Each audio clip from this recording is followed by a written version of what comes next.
Are you attempting to use the bathroom? Emily's voice sliced through the air, tinged with disdain. Dirty old people are banned from using it. We use that toilet too, you know. If you guys use it, our brand new toilet will get dirty immediately, won't it? Wilson added, his tone clipped and dismissive. Sorry, but you'll have to make do with peeing in the bushes outside. Oh, and don't do it in the garden, okay? If you dirty our precious home even a little, I'll never forgive you both. Emily continued, her words dripping with contempt. We were taken aback by Emily and Wilson's words. A bathroom ban? That's just unthinkable. No matter how much they dislike us, such behavior is inexcusable. We have endured harsh words from our son and his wife before. As the kind of people who dislike fights, we've always quietly accepted their treatment. But now, we've reached our limit. We need to make it clear what happens when they make enemies of us. I started plotting a scenario for revenge. I'm sure this plan will work. My name is Sarah, a 62-year-old homemaker. I live with my husband, Johnson.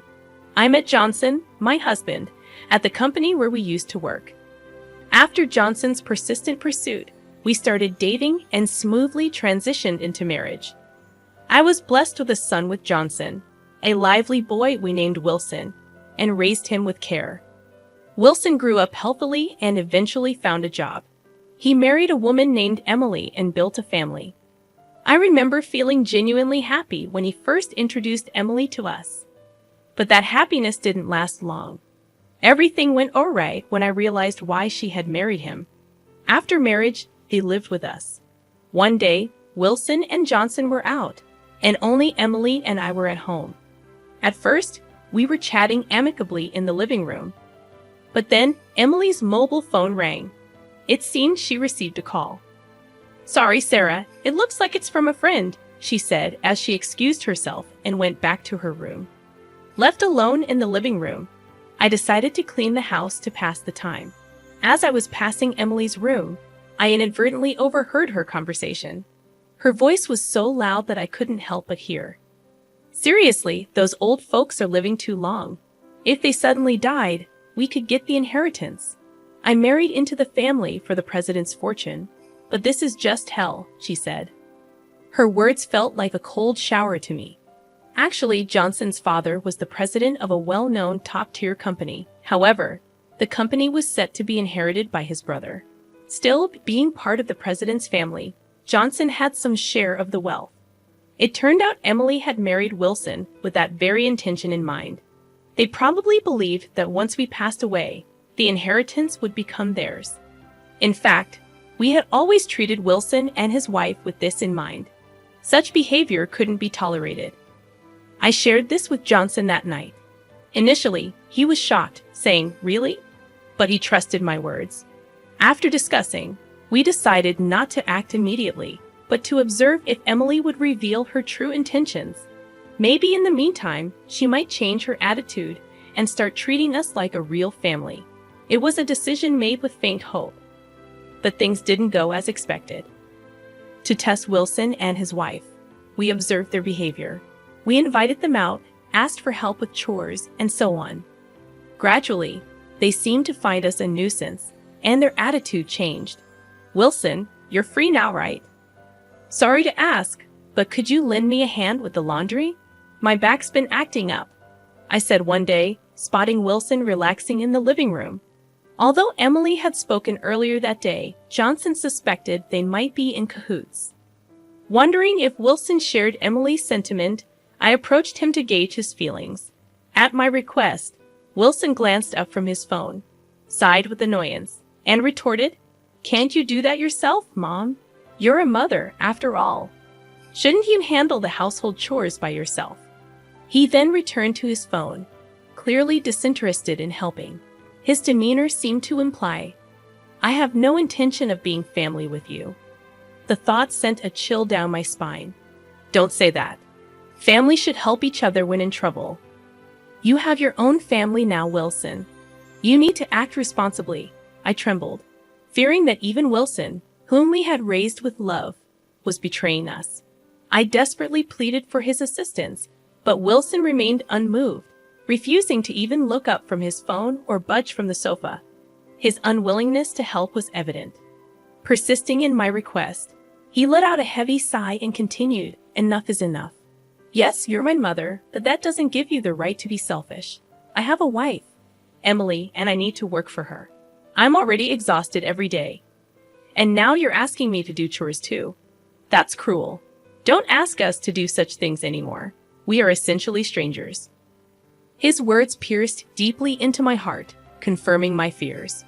Both Wilson and Emily seemed to be eyeing Johnson's inheritance, indifferent to us as long as they received it. This betrayal from family deeply wounded me, yet we couldn't foresee something even worse. I immediately informed Johnson about Wilson's possible intent for the inheritance, a notion he seemed already convinced of. I nodded in agreement, acknowledging the distortion that had seeped into our family dynamics. Wilson and his wife had made the decision to move out, and when they broached the topic, a sense of relief washed over us. Living with them had become unbearable, and sharing the same roof had become distressing. They expressed their desire to reside in a new single-family home, a venture that required a considerable amount of financial resources. To expedite their relocation, we decided to extend financial assistance. "Dad, Mom, thanks," they expressed gratitude, but beneath their words lay an underlying meaning that tempered our joy. As the construction of their new house concluded, the day of their departure arrived.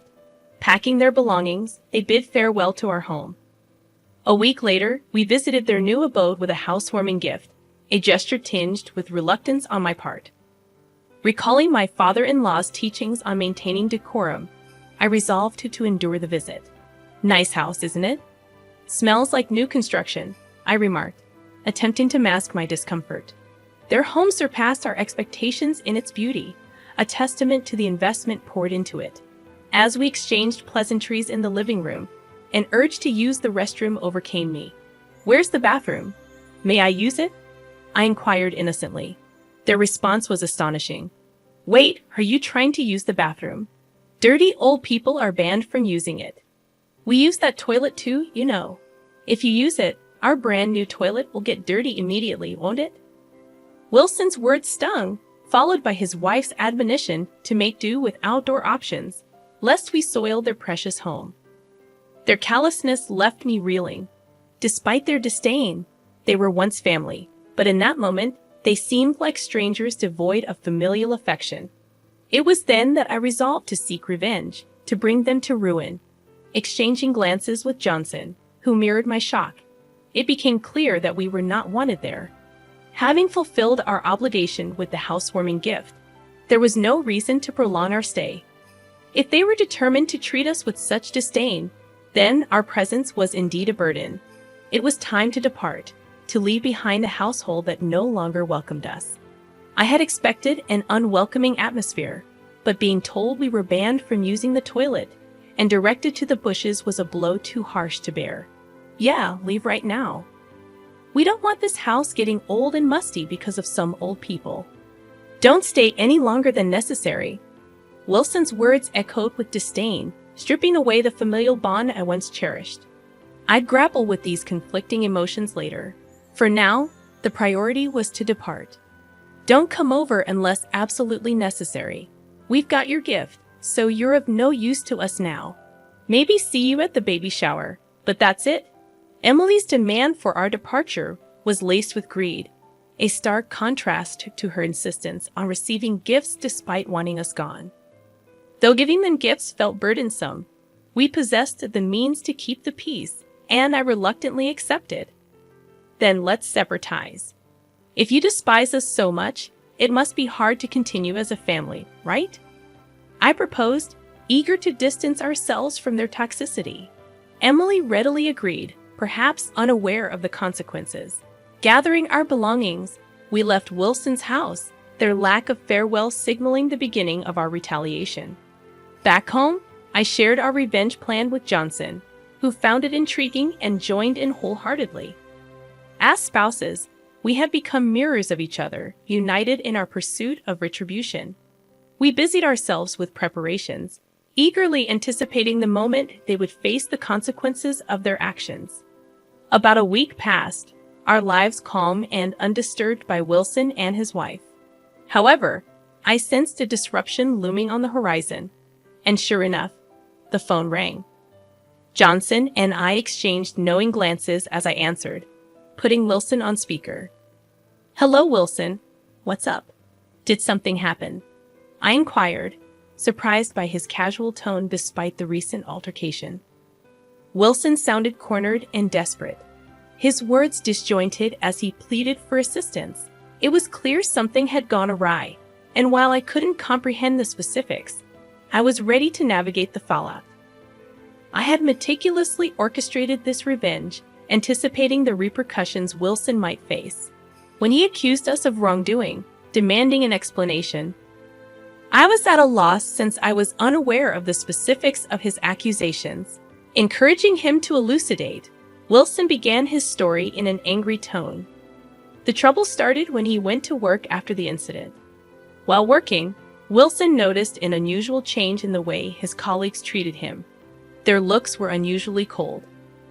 Unable to bear this perception, Wilson, who often concerned himself with others' opinions, left work early that day.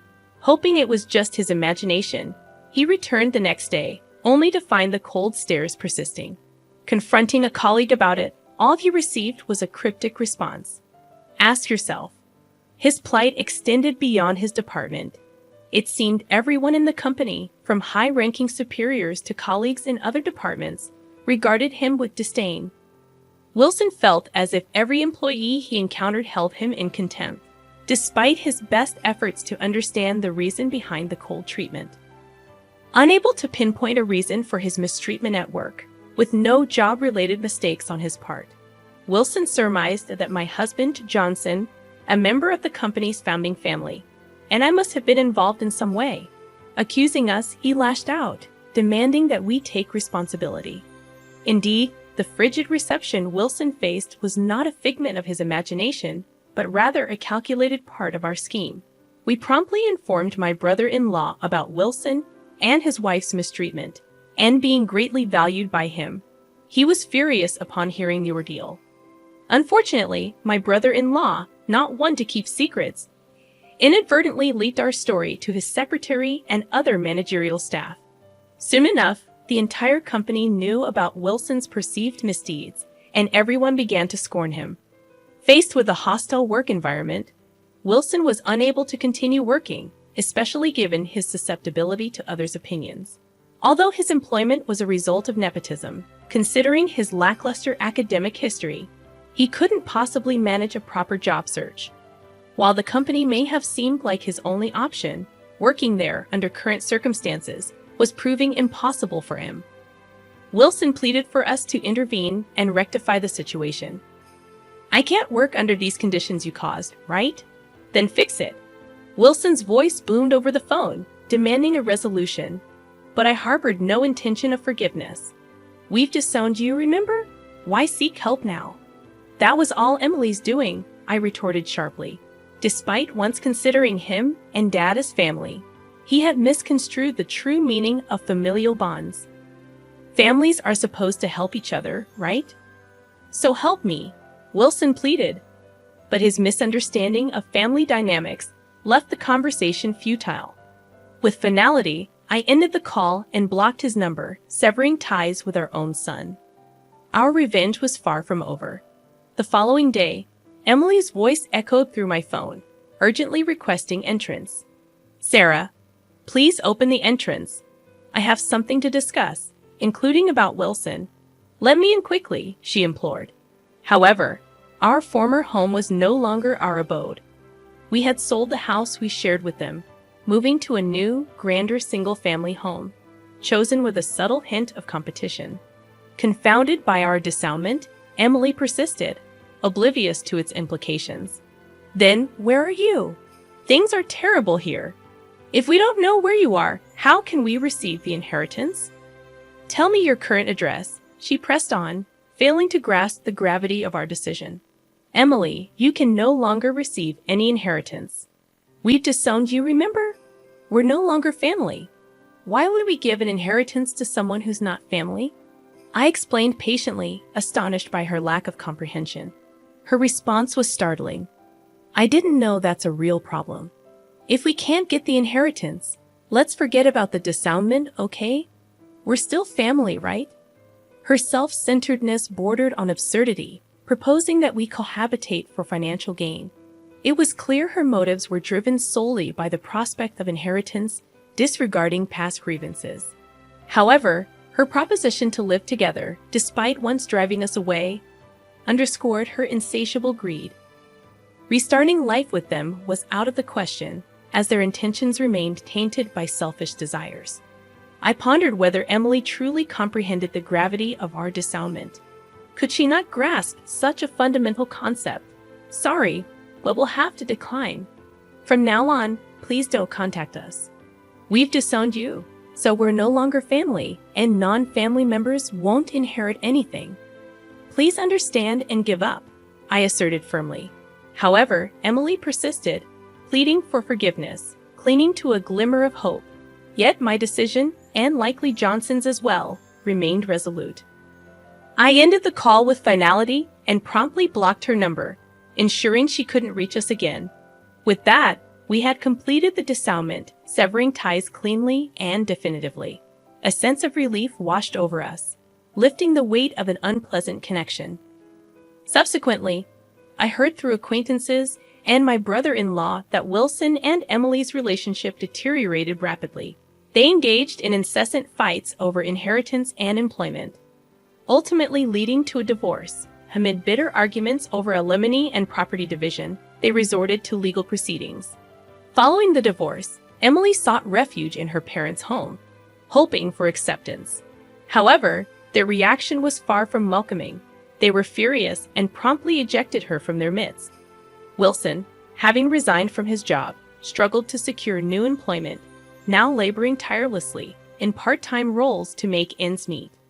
Meanwhile, Johnson and I basked in a peaceful and contented life, freed from the burdens of the Wilson affair.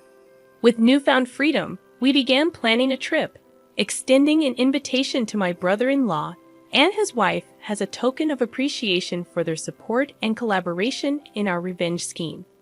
As we meticulously planned our vacation, we reflected on the profound lesson ingrained by Wilson and Emily's actions. Family transcends blood ties and entails unwavering support and solidarity in times of need. Their disregard for even their own kin underscored this lesson, leaving an indelible mark on us.